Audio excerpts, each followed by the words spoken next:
This is Cubs Radio. Cubs Radio.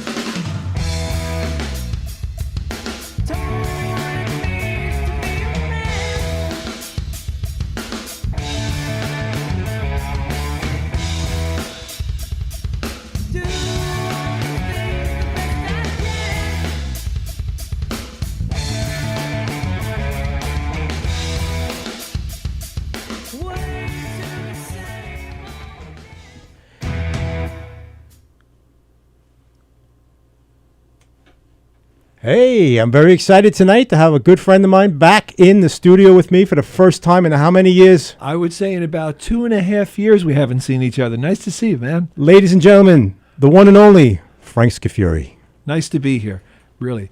Cold night out, but warm friends inside, right? Right? How about that? That sounds like a lyric to a song right there. Oh, God, there are so many songs. I have been memorizing songs since like age 13. Wow. I've been singing since I've been 3 years old. Wow. And now I'm 71 and I can't believe it. 71. Yep, and I'm still going strong. Wow. And you look great. You really Thanks, do. I mean, you thanks. haven't changed. I haven't seen you in about 2 or 3 years thanks to Corona and all that stuff. But Well, I found another gray hair this morning, though.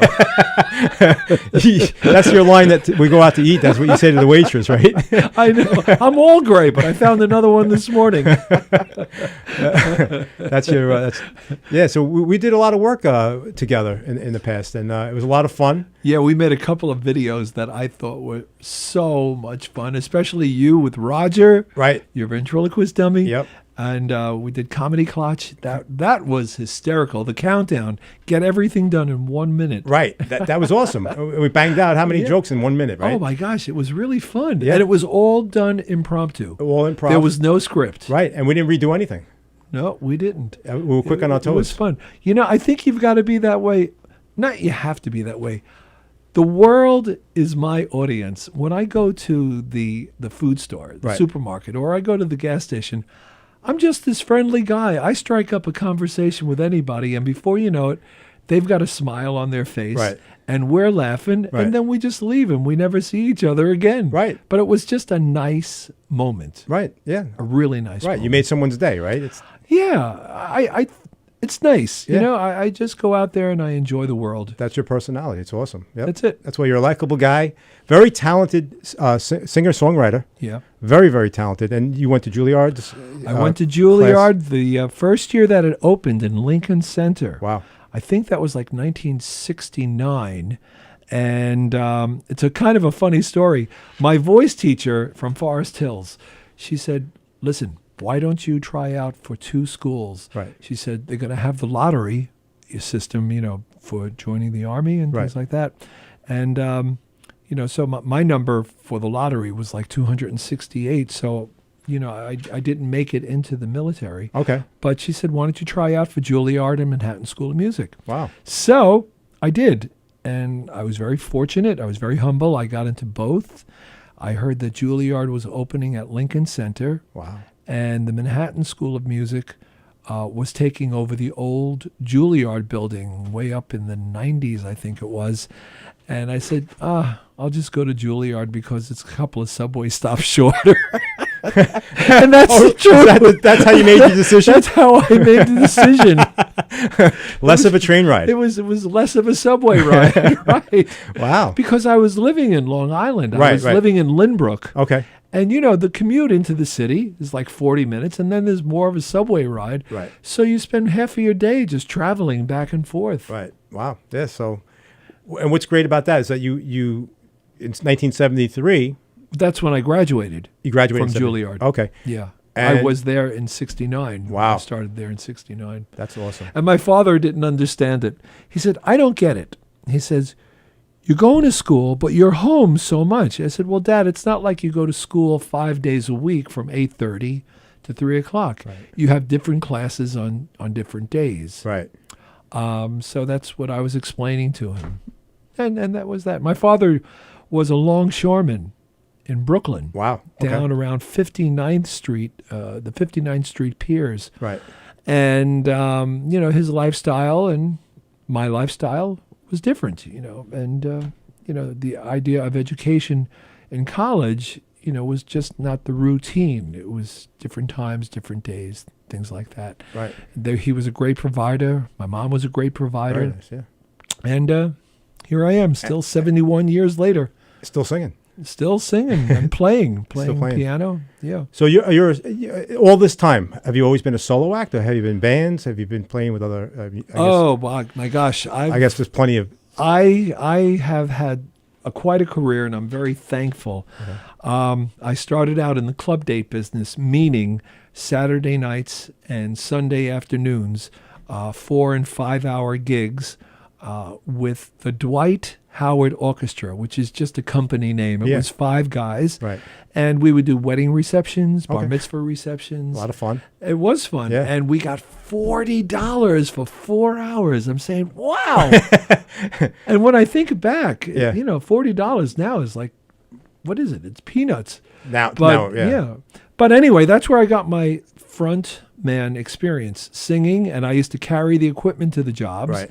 And they used to let me sing a couple of songs a night. Nice. Then I met up with a guy. His name was Gary Lawrence. Okay. And Gary was a fantastic piano player. And he and I were put together by an agent to go sing and play at the Rockville Links Country Club for dinner. Yeah. Gary heard me sing. And this is like when I'm 19 or 20. He said he was putting together a big band of like 12 pieces to recreate the sounds of the Paul Whiteman Orchestra from the 1920s and 30s. And I had that Vodeo-Do sound in my singing. Right. He said, and I think you would fit in with the band. So that was another band I was singing with. And we did 2 recordings, one for Columbia Records and one for Blue Goose Records. Wow. And if you want me to continue, I can tell you other groups that I've sung with as well. I love it. I think it's awesome. Then I was fortunate enough to get a job with a Hawaiian show. Wow. And I spent 12 weeks in Bermuda where I was the singer, the MC. I learned how to sing in Hawaiian along with the Hawaiian popular music as well. Right. And I met 2 guys, Gil and Ray. Ray played the steel guitar, the one where you sit down and you play back and forth. And Ray played magnificent keyboard, and they introduced me to the Hawaiian manager. I met those 2 guys at a backyard wedding, where they had a big tent, and they said, would you be interested in learning Hawaiian music? Right. So that was another group I sang with from Bermuda. The Fire Knife Dancers said to me, there is the Mahjong in Syosset, and they have a band over there, and I want to introduce you to the owner of the hotel, Peter Chin. Peter Chin put me on there for 2.5 years as the lead singer and the host for the Hawaiian shows. So, and I just keep singing and meeting other people, great people. I think God is my pilot. God is my agent. He guides you to wherever you're going. It's amazing how many doors have opened up, and right. I'm very grateful. Well, everything you're saying now is what my dream was, except I can't sing. But you make people laugh. I make people laugh, but I always wanted to be the singer in a rock and roll band. I went through high school singing and winning, high school battle of the bands and stuff like that. Yeah, right. But nobody's ever approached me. You just got to keep going. You got to keep. My wife wanted to be a rock and roll singer. Oh, really? Mary Ann. She always said, I want to sing in a rock and roll band. Right. But she didn't do it, but she still sings. She's a great actress, too. Is she? Oh, Mary Ann? Yeah, she's a great actress. Wow. That's awesome. And my son is out in California. Billy, right, yeah. Billy's married 2.5 years. Billy has won 4 Emmy Awards already. Wow. For his writing. And so he's into comedy. He's into comedy, but he also writes for CBS Sports when they want the cold open videos for the Super Bowls. Oh, wow. And he worked with John Malkovich. Hey. And he's just doing great. Wow. Yeah. And my daughter Kristen. Yep. Magnificent voice. She's Singer? Well, not professionally, but she sings beautifully. Okay. And she's up in Irvington, having a great life with her family. Nice. Yeah. Very, very nice. So you get to see them often? I guess your birthday was just passed. Yeah, my birthday, they came down from Irvington. Right. Thanksgiving Day weekend. Okay. And I get to see them often. Not too often because, there's a distance. Trying to get over that Throgs Neck Bridge sometimes. I know, that's a pain in the neck. It really is. Once you hit the Cross Island Parkway, you get to the bridge and it's like either go all the way or it's just backed up bumper to bumper. Yep. So, the whole thing, like you're living the dream that I once had. I actually took singing lessons. I spent more money on singing lessons. Like I was eating one taco. I went to Taco Bell. I couldn't get like tacos. I got one taco because I was spending all my money on singing lessons for real. Really? I was going to Merrick. Yeah, there was a guy named Murray Singer on Merrick Avenue in Merrick. How appropriate, Murray Singer. Murray right? Singer, yeah, and he was awesome. He was a great. What's funny? Wonder what I'm going to do for a living. Wow. I'll be a singer. Murray Singer. So the funny part about Murray was that now I don't know if he was a salesman or not. I mean, you don't know. Everybody's telling me to give it up, so I went to get singing lessons. And in Murray's eyes, I was awesome. He's like, so I don't know if it was just to get me to keep coming. You got it. You got what it takes. It was almost like the coach for Rocky. The coach, Rocky's coach. You got what it takes, boy. You got, and keep practicing. Burgess Meredith, wasn't it? Yeah. Yes. Yeah. So he was kind of like that. Yeah. Encouraging me to keep coming back, but did I really have what it takes, or did I just have money to fill in that time slot? Just keep going back. Right. Yeah. So I've taught over 125 people in my home. I had one of my students who was in The Lion King. Oh, wow. He played young Simba. Wow. And he came to me for several months. Right. He got the part because also he was great at dancing and jumping and flipping on the spot. Wow. But he was a good singer too, and he was in the role for 1 year, and then they had to let him go because he grew. When you grow out of the part. Yeah, like a childhood actor, right? Yeah. Ah, that's terrible. Yeah. But let me hear you do this. What? Ah. I used to have to, I don't know if this is your technique. Put your hand on your chin. Well, and you had to go like, I've never done that. Well, there's so many. You had to pull your chin down. Well, I tell my students, take two fingers, put it in front like this. Me on ma.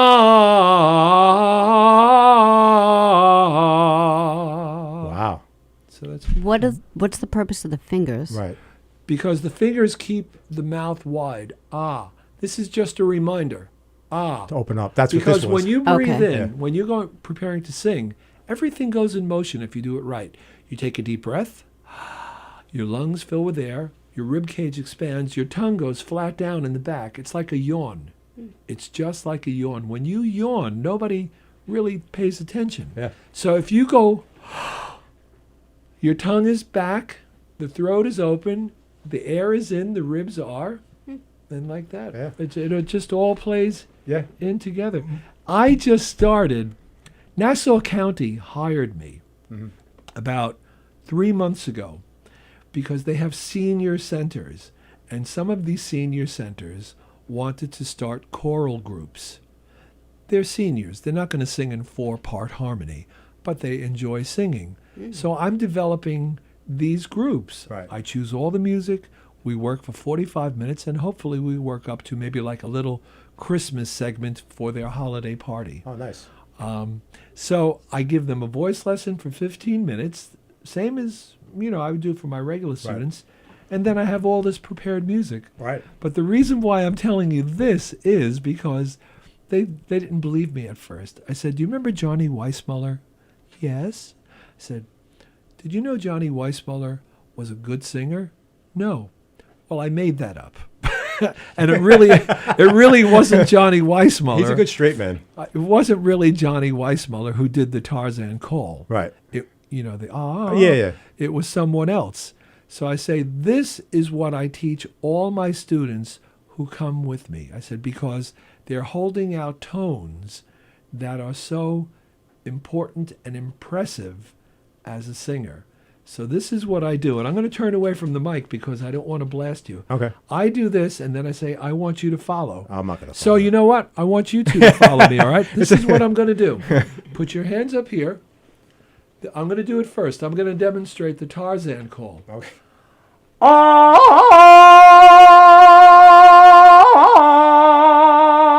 Go. Together? Yeah. Go. Oh, You don't want to do Actually, it? I don't want to be a baby, but I'm not allowed to. yeah. She's Let got me an try to- injury, man. All right, listen to it again. All right. Oh.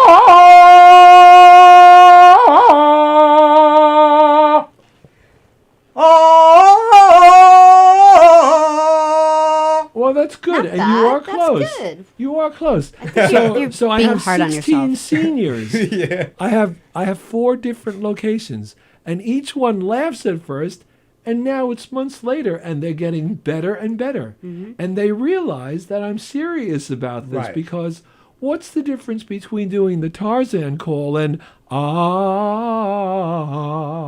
right? Right. So we're having a ball doing that. That reminded me of playing the game Simon.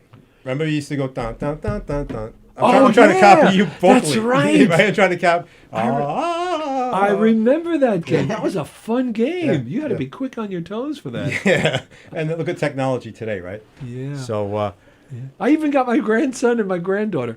My grandson's going to be 9 years old. right. And his name is Ryan. My granddaughter is Emma. She's going to be 6 years old. Right. She was born on New Year's Eve. Oh wow. Which my son-in-law was very happy about for the tax deduction. Right? She made it before midnight. Right. Right. So I said, Ryan, Emma, I want to teach you this. And so now How- they know. And they, if I want to call them, if they're in another room of the house, You do the Tarzan. I do the Tarzan, and you hear these tiny little voices go, ah. And the people 2 blocks down know it's dinner time. Yeah, right. It's like family again. What about barbecues? You're in the backyard doing it, right? Oh yeah, I've got great memories. My uncle used to live in Islip, Long Island. Right. And as kids, you have lots of cousins.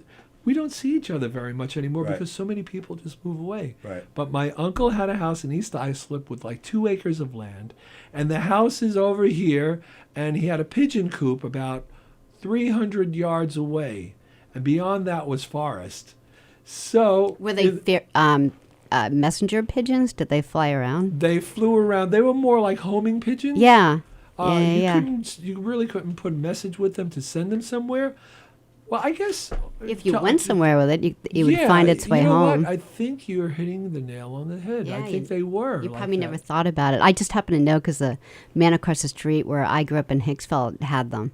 Messenger Oh, pigeons. really? Yeah. And yeah, they would always be flying around our house. It was the coolest thing. So yeah, they would fly in circles. so when there's one of those too. blackouts that are supposed to be happening, we'll be using messenger pigeons, right? Oh yeah. They're supposed to shut down all the computers. I forgot what it's called, the Great Awakening or some kind of crazy stuff. It depends on what channel you're watching on TV. Yeah. Well, the reason why I brought that up is, there was the forest behind Yeah. the pigeon coop.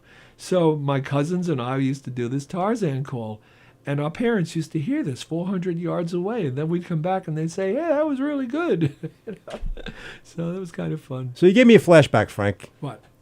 I had a cousin out east with a forest behind their house, Yeah. and I was about 5 or 6 years old. We were walking in the forest, little creeks here and there, and Yeah. I stepped on a beehive. Oh no! And yes, at 5 years old, I ran as fast as I could back to where my parents were. I fell like 2 or 3 times, and I got stung dozens of times. I was fine, but it was a traumatic experience for me. That is- Thanks a lot, Frank. So you go from Tarzan to me getting destroyed by bees. Yeah. The one that hurt the most was on my pinky, believe it or not. I don't know why. We but- had one of my son's friends was sitting. He went to go sit out on the curb in front of our home, and he was waiting for my son Billy to come out. So he's like 5 or 6 years old. Right. And we knew nobody should go near the curb there because between the cement crack was a beehive. Ah. Chris goes over and he sits exactly there. And all of a sudden you hear screaming and he's running down the street. He's tearing off his shirt because so many bees. Yeah. This little boy, Yeah. went underneath his shirt. Yeah. Oh, it's awful. Horrible. It doesn't happen. I don't want it to happen today, but you don't see that today. I don't think there's that many bees today. Back when we were kids, there was bees everywhere. Well, I don't see any bees anymore. We walk a lot, my wife and I, in Hempstead Lake Park. Yeah. And we since this COVID thing, we Yeah. have touched every park on Long Island. Oh, wow. We have walked so many, just for nature's sake Yeah. and to get out of the house. Right. Now it's a little different now, but last year we walked every park, And if you see beehives, they're really interesting because I think if I'm correct, sometimes they look like a buffalo head. Have you ever seen that? Yeah, like They're really made out of big. mud. It's like a big cocoon. Right. Yeah. Long. Right. Yeah. It's either a beehive or those little moths Okay. that they start out as little worms and then Right. they turn into a moth. Right. But they're the most interesting things to see. You became a nature hiker during COVID, from singer to Yeah. bee watcher. Well, you know what? It's nice too getting out because it's very peaceful. It is, and actually, COVID was good and bad. I mean, it was obviously bad for what it was, but it was good that it brought the families back together, and you got to experience things that you normally wouldn't because you're going so fast every day. Exactly. And when you got and you probably put on a couple of pounds too, right, right? right, oh yeah, Eating a lot. yeah, and learning how to Baking cook. breads. So you have the world of two talents. You have the talent of being an awesome singer, with a great thank you. voice, Thank you. a songwriter, and then when we met, I forget the very first time we met, but I know once we met, it was like you also are very funny. Okay. You're a great straight man. Like whether you know that you're a very great straight man. I think. Thank you. You- I think I know how we met. The very first time, I forget. I recall this. Okay. I had posted my first Frank's Waiting Room Doctor Office video. Right. And it was called "I Got Rhythm." It's Right, so that's where I did singing in Yeah. a doctor's office, Right. without the patients in the doctor's office know that I was about to do this prank. And you wrote back after seeing the video, Right. and I say this humbly, Right. that this guy is really good. Yeah. And That's you what- know, he can really make it. Yeah. And I responded back in a reply, "Thank you so much." And that's how our relationship started. That's how we first met. Yeah. So that's what I'm saying. We You met were online. an awesome straight man. I was in love. I watched the video and I'm like, everybody in the waiting room had no idea that he was a plant. Like he came in, he planned this out before time.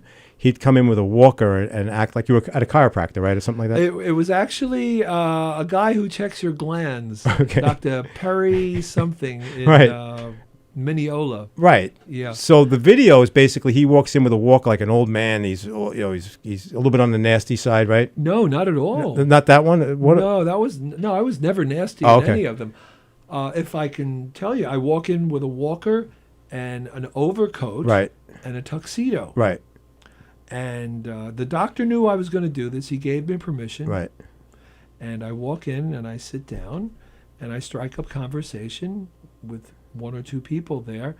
And I just say, well, you know, the reason why I feel like this is because, and I throw off the overcoat, I throw away the walker, I'm in my tux, and I go, I've got rhythm, I've got music, I've got my gal who could ask for anything more. Right. Old man trouble. And I go through the whole song, Right. and the people's expressions are like, huh, Right. huh. And I had 4 people in there with their phones taping the whole thing so that this could be edited. Exactly. And before you knew it, Yeah. I got 12,000 hits. I was on that- AOL's Eye Opener, and I said, huh? How Right. did this happen? Yeah. It was just meant to be fun. Yeah. So you went from everybody feeling bad for you Yeah. to everybody laughing. Yeah, and then when I finished the song, the nurse had to say this. The doctor will see you now. Right.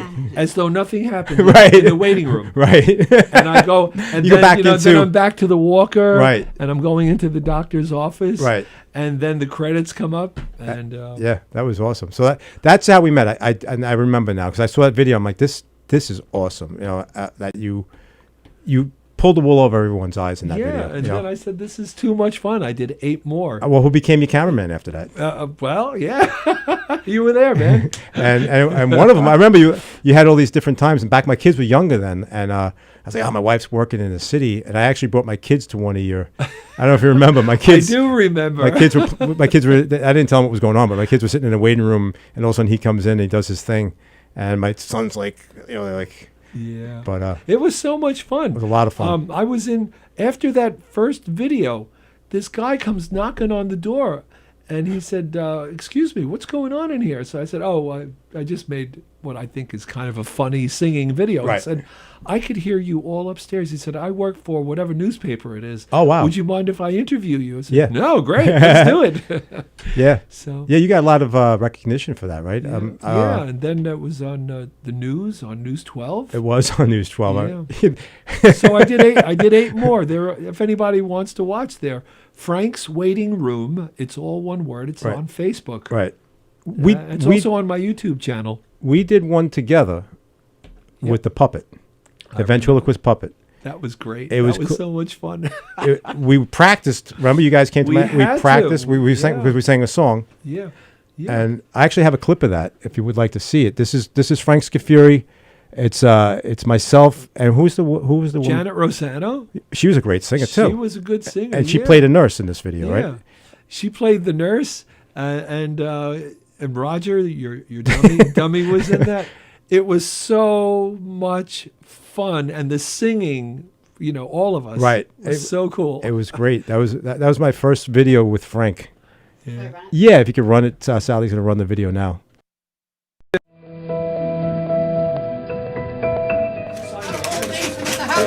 Dr. Enneman. He's going to be here any minute. God, I can't believe it. This is nuts. This Where is is really it? nuts. Where's the nurse? Nurse. We gotta sign it. Goodness gracious. Out of all days for this to happen, I can't believe it. I got to take my phone. This is crazy.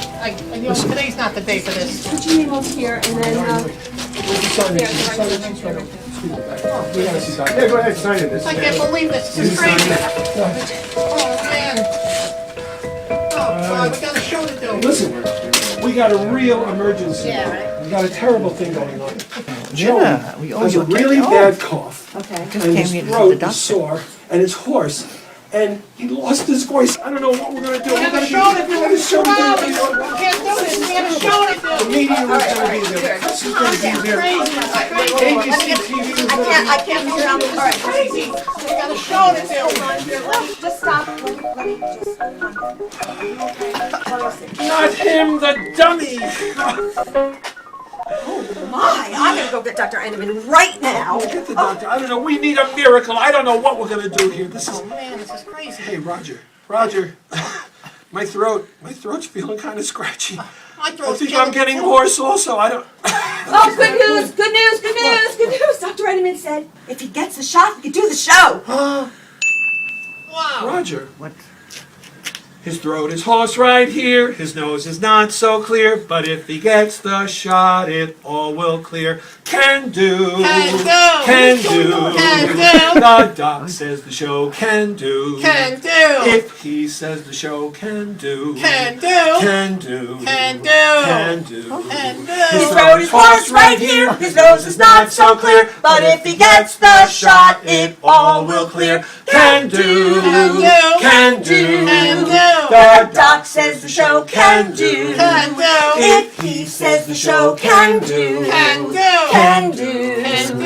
Can do. Can do. Get the shot. Get the shot. Get the shot. He says the show can do. Can do. Give him the shot. Hurry. Okay, here I come. Ready, come on. Come on. Come on. Come on. Come on. Come on. Come on. Oh, wait. Joey. All right, Joey. Well, Ma. Good God. ma. Can do.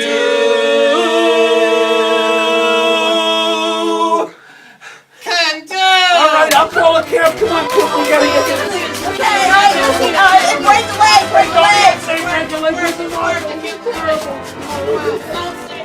Is this the doctor's office?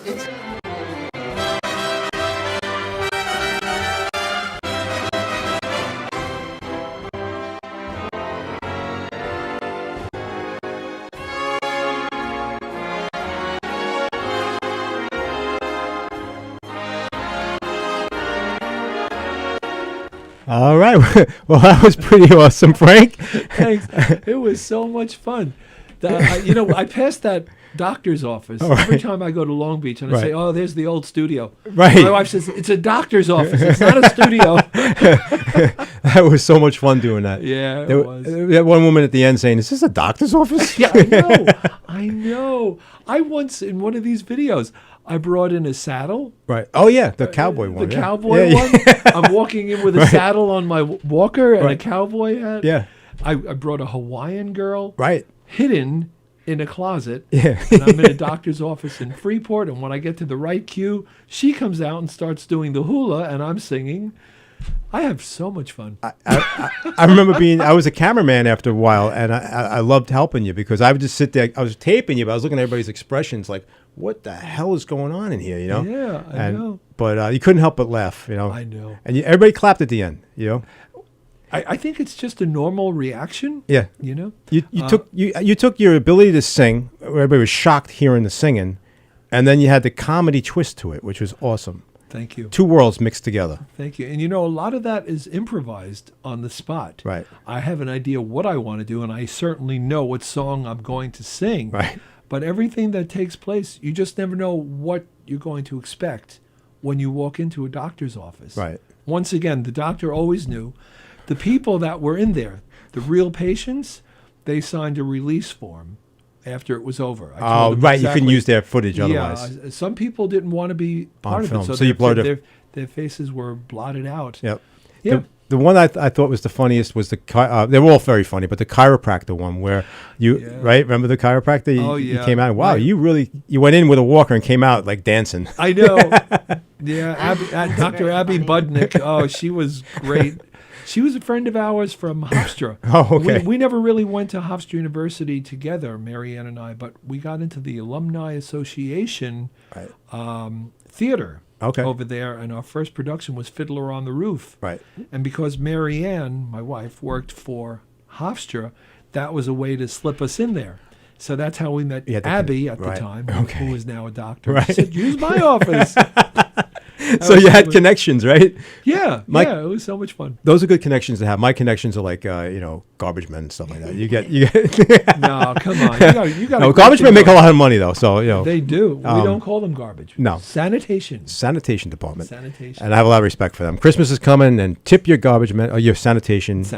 I do every year. These you know guys what? work hard. You tip them well, man. You can put anything out the street, anything you want. Well, pretty much. Do I tip them well? I tip them appropriately. Yeah. Like I notice who are the regular guys. Right. There's one guy who's been driving the same truck for ever since I've lived there. Right. And I knew him when he was thin. Oh. And now he's heavier. Okay. But I know that sometimes the people that help him are not always the same guys. Right. But I always give him more than the other guys Right. because I think it's only fair. That's true. That is true. And I tip the mailman. Yes. And it's good. It's they good. change What around. do they call that? Good karma or good. Gives you good Yeah, feelings. it's nice to help people. Good form. I just started recently, and I don't have. I mean, I'm starting to make money now, I guess. But those guys that hold the signs with the kids if the guy stand there, whether he's BSing or not, I still give the guy like $5 or $10, man. I drive home feeling great, and I get in the house and realize I got no lunch money tomorrow. Yeah. He's got heroin money now. I got no lunch money tomorrow. He's shooting kinda up hard to heroin believe. somewhere, and I got no lunch money. It's just kind of hard to believe who's on the level out there. Right. There are people. Who knows? Oh, I have a story. Man, can I tell you? Yeah. I was on my way to an audition in the city. Right. And, if I see people on the street and I feel like this is legit, I buy them food. Right. Rather than give them money. That's what I was told to do. Yeah. I will buy them a sandwich, buy them a cup of coffee. Right. So I'm on my way to an audition for a game show. Right. And I'm walking past, and there's this really big guy sitting on the sidewalk in front of Blimpies. Wow. Right? Yeah.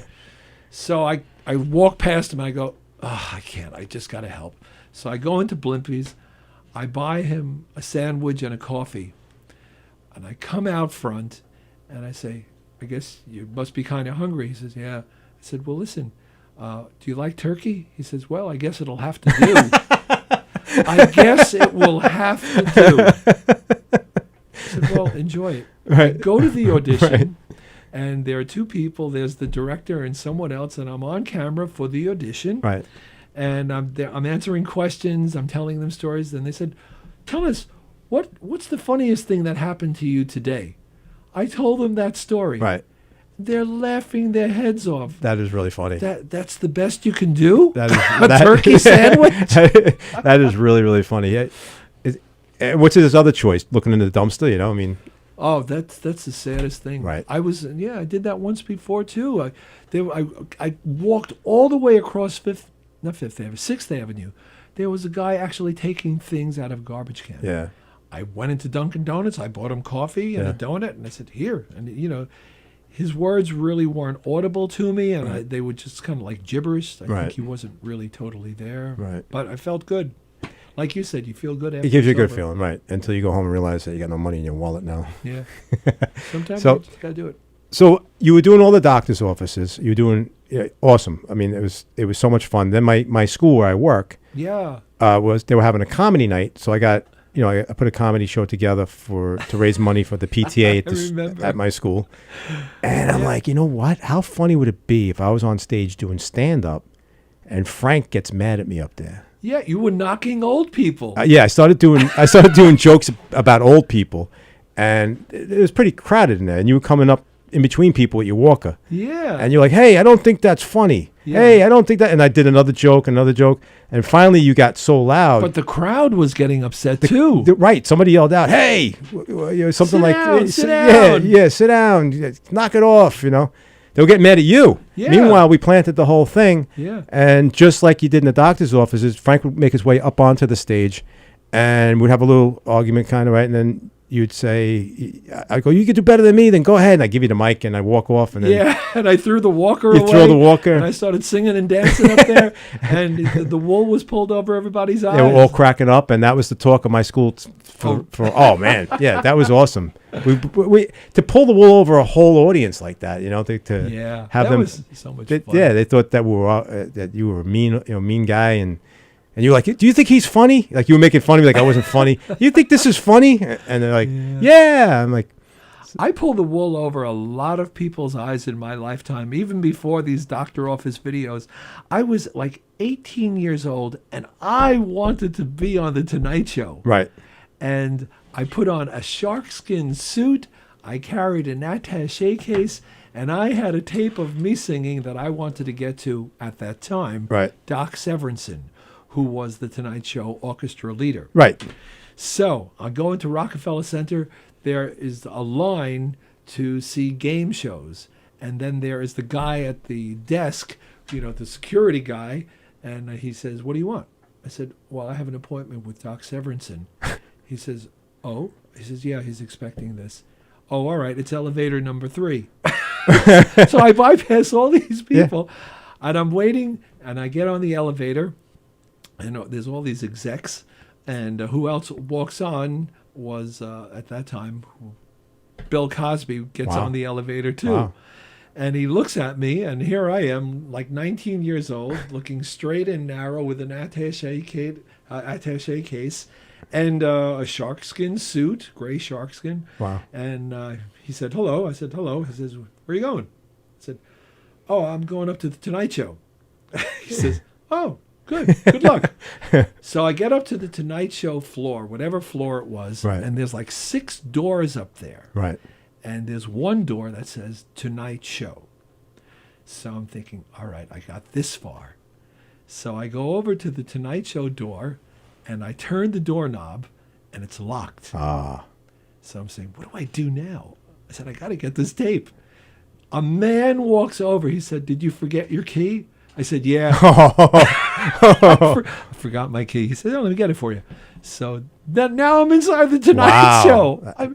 What security breaking is this? right. Wow. So there's a secretary. "Can I help you?" I said, "Yes, Doc Severinsen is expecting this." Right. "Oh, I'll be sure to give it to him. Thank you." Wow. And I leave. Yeah. It was just That so is- much fun. That's an awesome so story. Crazy. That's an awesome story. Yeah, you know it is. You just got to believe what you're doing is you can't show any fear in your eyes or anything. Just be positive and Yeah, you're supposed to be there. You just act like you're supposed to be there. the whole name of this game is you've got to have chutzpah. Right. And, I'm Italian, so I have Italian chutzpah, Right. if you know what the term means. But, you got to believe in yourself.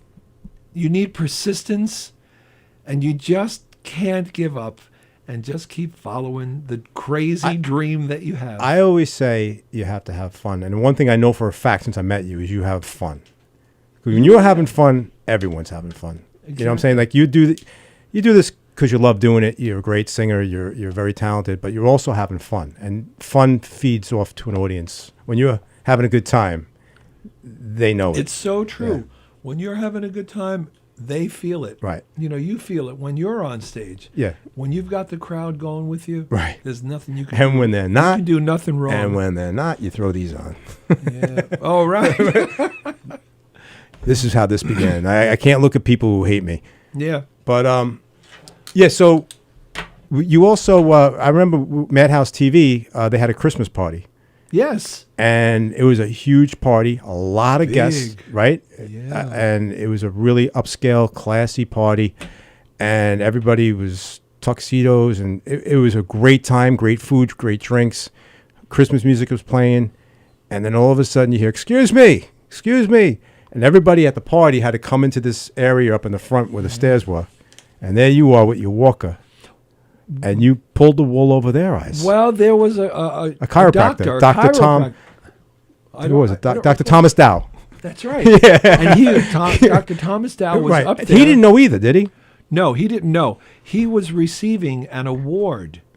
Was it a real award? No, Oh, it okay. was going to be from me. Oh, so the whole thing was fake, It was all fake. and he didn't know. He didn't know.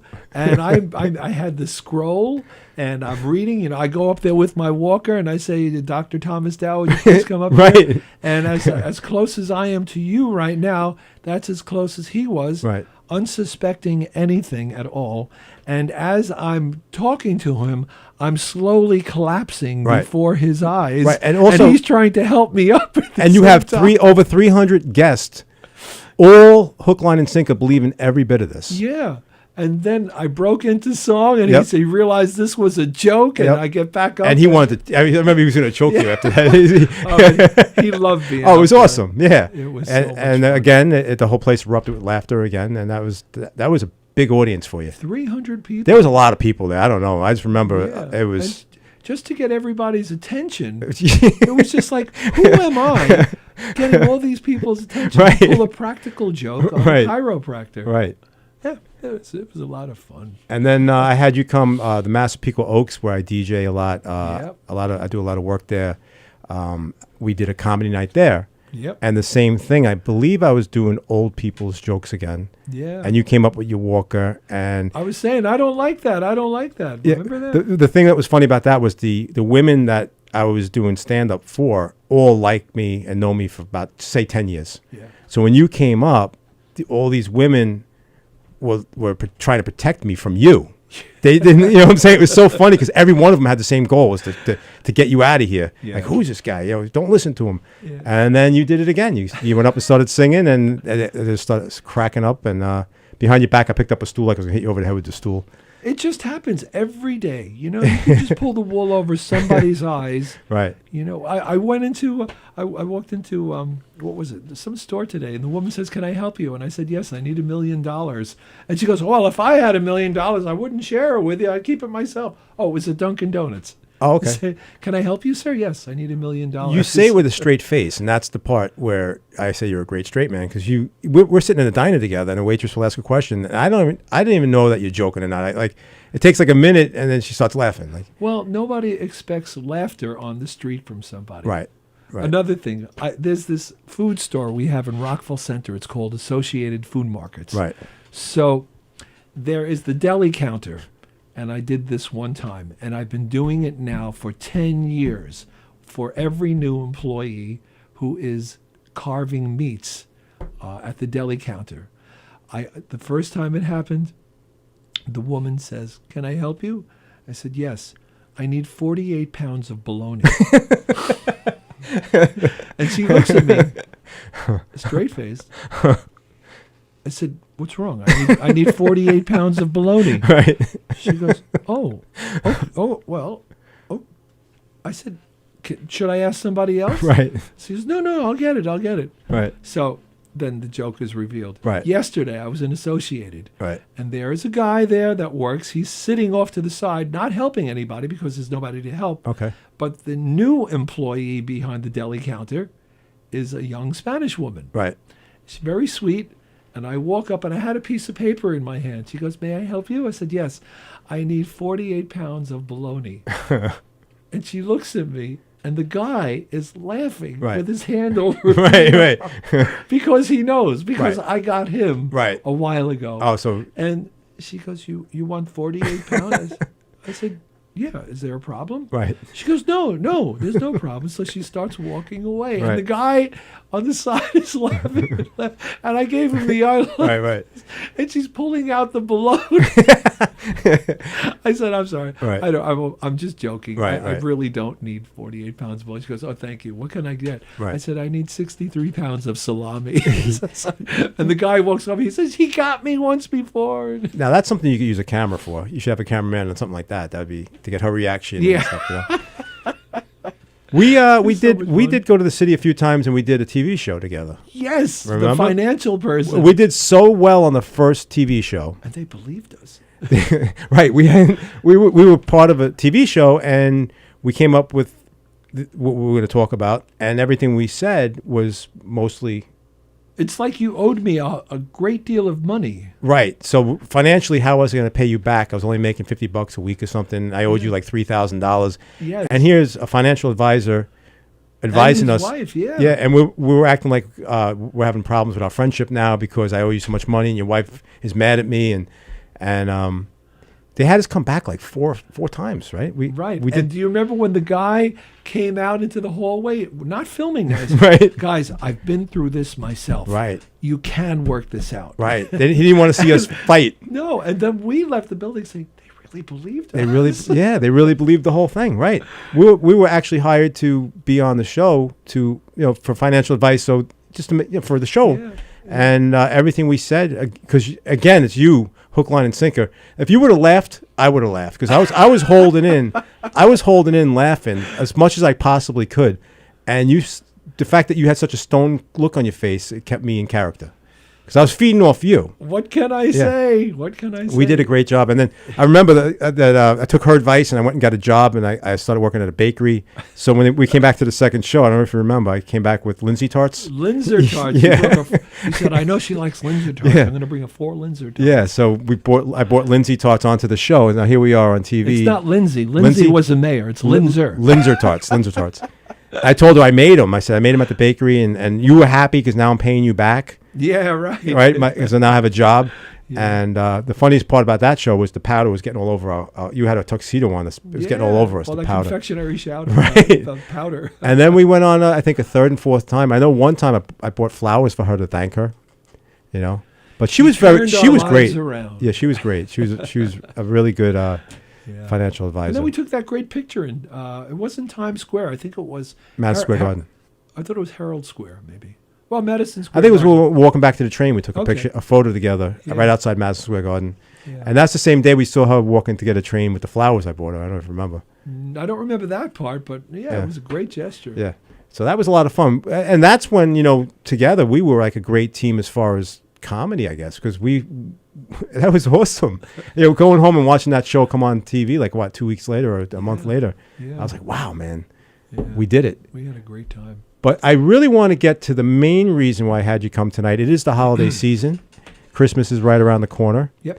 And in 1973, you were working on a song. And I love this story. You want to tell the story Well, of what happened in 1973? I think the year isn't correct. Okay. Oh, actually, yeah, it was correct. It was 1973. That's when I was in my last year at Juilliard. Okay. And my parents at the same time were building a house in Windham, New York, Right. where there was a ski area. Right. And there was 7 acres of property, and I love walking in the woods. I love the peace. I like to hear the birds. If it's winter, I Right. love walking in the snow. I had a Right. little dog with me. And in my mind, I was just putting lyrics together, and I put them down on paper. And, then I was still in school, Juilliard. I'd sit at the piano, and I'd take these lyrics. I composed a song, long story short. It was called A Small Town Christmas. And it was about this town, Windham, New York. And it was on paper, and, I put it in a file in my house, and that was about it. I sang it once in a while, maybe at a ladies' luncheon where I would play it and sing Right. it. But then, 3 years ago, I had this idea. John Pizzarelli, the world-renowned guitarist, Right. was having a fundraiser concert at Malloy College here in Long Island. And the fundraiser was to raise money for people in Uganda who he supports. So he had a bid, an online bid, and I waited last minute to bid a certain amount of money, and I won the bid, which meant that I could record any song I wanted with John Pizzarelli. Wow. That was a biggie. Yeah, that's huge. So I forwarded my song to the artistic director. I said, it's an original song. John Pizzarelli played for me. We did it in 7 takes. He said, it's a good song. Yeah. He gave me his email address if you ever need any help. So with that, now I have this really good song with John Pizzarelli. How can I take this further? So once again, it's the game, persistence. So I went to the library. I started writing the story of how this song began 45 years ago. I created a story. I sent it out to writers in every newspaper I could. Right. John Hance picked up the story. He said, I'd like to write about you. He gave me a 3-page story in Newsday. My friend down the street, Doug, who used to work for Jonathan Stern. Right. Howard Stern, excuse me. Yeah. Doug had connections with CBS. Cindy Shue, correspondent, journalist from CBS, came to our home. Wow. She reported on me. Fox reported on me. The New York Times reported on me. The Herald reported on me. News 12 about this story. 45 years later, the man records a song. Wow. And then I talked with my friend Bob Schusterman, who was the band leader, and he put me in touch with John Odo, who was the arranger for Rosemary Clooney, worked with Tony Bennett, all these famous stars, Tony Danza at the same time. So John Odo arranged it. Steve Epstein from CBS, my friend from years ago, Steve Epstein produced it. And we have this great recording, and it's on iTunes, it's on Spotify. If you tell Alexa, play A Small Town Christmas by Frank Scafuri, and as long as you're backed up, then you can play music on Alexa. Right. Because not everyone can. Right. You have to set it up. It will play A Small Town Christmas by Frank Scafuri. So 3 years later, I'm still promoting it. And that is a story. The whole thing together was totally meant to be. I guess so. You had your lyrics, and it was just sitting there waiting for the music, waiting for the right time, and and I keep saying God is my agent. Yeah. You just go with the flow, man, and now you have a great song, A Small Town Christmas, which I do have with me. If Sally would play it now, we'll take a listen.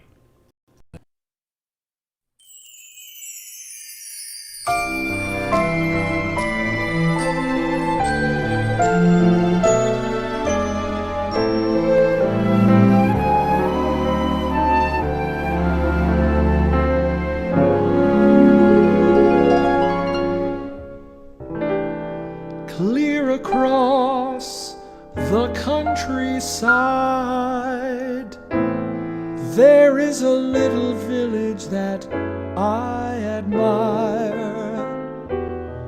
Not much folk living there, yet no phrase describes the atmosphere of simple things that mean so much at times like these. A small hello will warm the hearts of people both young and old.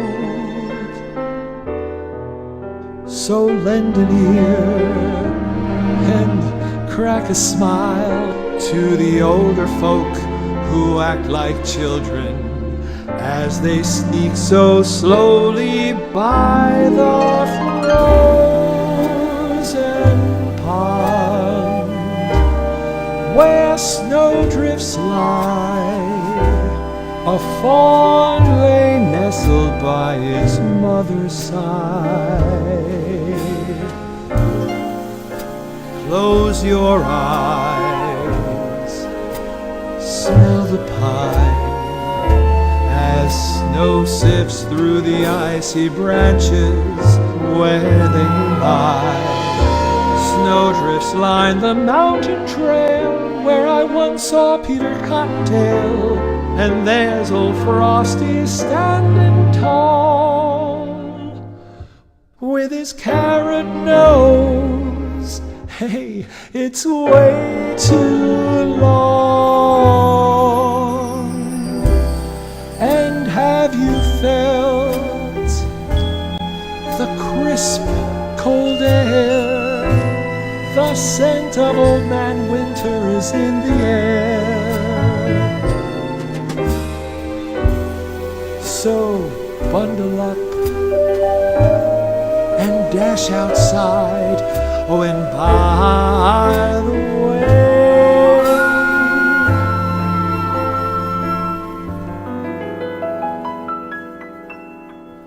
way, Merry Christmas.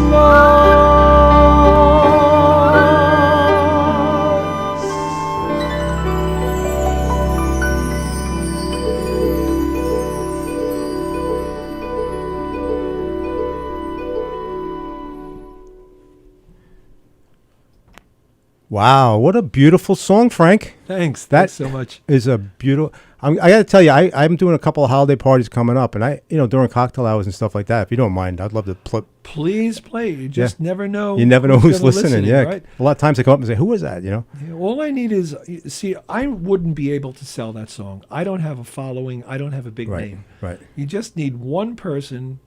Like I was trying to get it to Tony Bennett. Right. I tried to get it to Johnny Mathis. Right. I tried to get it to so many people, but you can't get past their doors, right? Right. Debbie Boone listened to it. She wasn't fully hooked on it, Right. but she liked it. So, I tried. So I just need a big name to actually get it across. For the viewers watching tonight, how would they find this song? You said on iTunes? It's really easy. You can just put in A Small Town Christmas on iTunes by Frank Scafuri. Or simply, if you have Alexa, say, Alexa, play A Small Town Christmas by Frank Scafuri. All right. It's also on Spotify. It's associated with iHeartRadio. Oh, wow. But, the more they play something, the more people want to hear it. Right. God is my agent. God, where are you on this one? He's up there listening to A Small Town Christmas. Yeah, I guess so. Give us a sign. Yeah, give us a sign. So that's a great song, and good luck with it. I really, thank you. I really do love that song. So I wanted to ask you if you remember, we worked a wedding together. Yes. Do you remember that? You did the cocktail hour. I do remember. I brought my keyboard. Yes. It was in a garden. It was at a mansion. Very nice place. It was up in Northport somewhere. Yep, it was. And you did the cocktail hour, and you did a great job. And now I followed you up as the DJ during the reception. Right. And I had a do not playlist. Right. So for the bride and groom did not want to hear certain songs. Like they do not play the Macarena. Do not play the Electric Slide. I don't care who asks you, do not play it. I didn't know that. Yeah. So here's Frank. He finished up cocktail hour. All the pressure's on him during cocktail hour. And then not pressure, but you're working. No. Well, you know what I'm saying? You're working These during things are easy for me. but for you to come out and now I'm DJing and you didn't really know I had a do not playlist. It was the funny part about it was don't play the chicken dance. Obviously, you're not going to play the chicken dance at a wedding, right? Well, at a reception, if people are having fun, maybe later on, like after 3 or 4 hours, right? So, so the chicken dance was on that list. A long story short, and the people who were at the reception as they were coming in and sitting down, they were like, "I don't want to sit at this table. I don't get along with this one." So there was a lot of problems with family. Yeah. And I knew this was going to be a little bit of a problem during the reception. Yeah. So there's a lot of people getting up and moving to this chair, and a lot of accommodations happening while they're coming in. And the bride went out in the parking lot because somebody was leaving. They were so frustrated and so mad they were leaving. Really? It was one of her family. I didn't know that. Somebody was leaving, and she followed them out in the parking lot to get them to stay. So she was not in the room. Okay. So now I'm on my third or fourth dance song, and dance floor is packed, and this guy comes up to me with a tuxedo with the flower, so he's part of the bridal party, and he goes, "You gotta play the chicken dance." Oh God! He goes, "You gotta play the chicken dance," and I said, "No, it's on my list right here. I can't play the chicken dance." He's like, "Come on, man." He's like, "The groom will love it." He's like, "I'm the best man." He goes, "You gotta play it. He's gonna love it." I said, "You're the best man." Yeah. I go, "You're gonna get me into trouble." Yeah. Well, you Yeah. shouldn't do it. Yeah. Well, he's the best man. But telling he's me, not paying you, but man. he's also telling me that the groom's gonna love it. So I said, "All right, let's make a circle on the dance floor, and let's get the groom in the center." I just went with it, and I put the chicken dance on, and now for real, it was a blast. Like you said, Yeah. they all held hands. All right, spin your partner, and they all held hands and went around the circle. They had the groom. The dance floor was packed, and they were having fun. They were laughing. I'm so scared for you. What happened? In the back of the room, I see the bride coming back from the parking lot after whatever. Yeah. She walks in, looks at the dance floor, and looks at me. Puts her hands on her hips, and she's like, "Yeah." She looked at me like she wanted to kill me. She came up, and what the hell is this? And she was really. I go, "The best man told me to put it on." I guess her husband might have said to her, Yeah. "I want the chicken dance," and she said, "Absolutely not." So that's probably the discussion I didn't know about. Yeah. But a long story short, I got a nasty email like 2 days later. I still have it, man. Oh, It's why do you save it? Get rid of it. No, because I shouldn't make fun of it, but she destroyed me destroyed me. One of the worst emails or responses to anything I've ever done in my life, including back in the days when I used to play with Tonka trucks. It was one of the worst things that ever happened to me. So I read it. And I kept it because it's a reminder of not to make that mistake again. But what I also did, Don't let that letter go, man. when the chicken dance was going on the dance floor, and she was out in the parking lot, the stuff that she didn't see, she came in towards the tail end. Yeah. I was lucky enough to be videotaping the dance floor. You know what I'm saying? Yeah. Like her husband, going around laughing. They put him on the shoulders and all that stuff. So I had a lot of footage of how great it was. Okay. Which she really didn't see. She walked in towards the end of it and just thought I was, what the fuck, So I sent her the video. And that, basically put the fire out because, really? Yeah, I did get a follow-up with an apology. Oh, okay. But it took a while. The video saved me with that. You were very, very lucky. Yeah. Well, I'm lucky. You don't want to get any bride upset. Her face at that door when she walked in, man. Oh, my I was like, I'm going to be packing. And then also, you have to realize, if you piss off the bride, there's a bunch of these guys are going to kill me. They're going to beat the crap. This is her day. Yeah, well, I'm packing up my van at the end of the night. I'm like looking over my shoulder, You always get the permission. Don't believe the best man. You go to the groom the next time if that happens. I know. Say, Obviously, you "Listen, made the right call. I made. Well, she did apologize, Yeah. and thank God I had the video. So And how do you have a wedding without the chicken dance? That's just awful. I thought it was strange that it's What's on the wrong with list. that and lady? Nobody ever asked for the chicken dance. I thought it was kind of. It used to be the hokey pokey, right? Remember that thing? Yeah. So that's my story, Frank. Okay. And I want to wish you a happy Merry Christmas, a Happy New Year, and thanks. I want to thank you for coming out tonight on the Good Times, Bad Times with Joey Petroni. Thank you, Sally. Very welcome. Thank you. And once again, you want to one more time? It's on Yeah. iTunes. It's on Alexa. A Small Town Christmas by Frank Scafuri. You can ask Alexa, play it, or it's on iTunes, it's on Spotify. And I want to thank you for inviting me here tonight. I had such a wonderful time. Merry Christmas to you. Thank you. And Merry Christmas or Happy Hanukkah to your viewers. And Happy hope to Hanukkah. see you again. Thank you, Frank. Let's have a really happy and healthy 2022. 2022. 2020.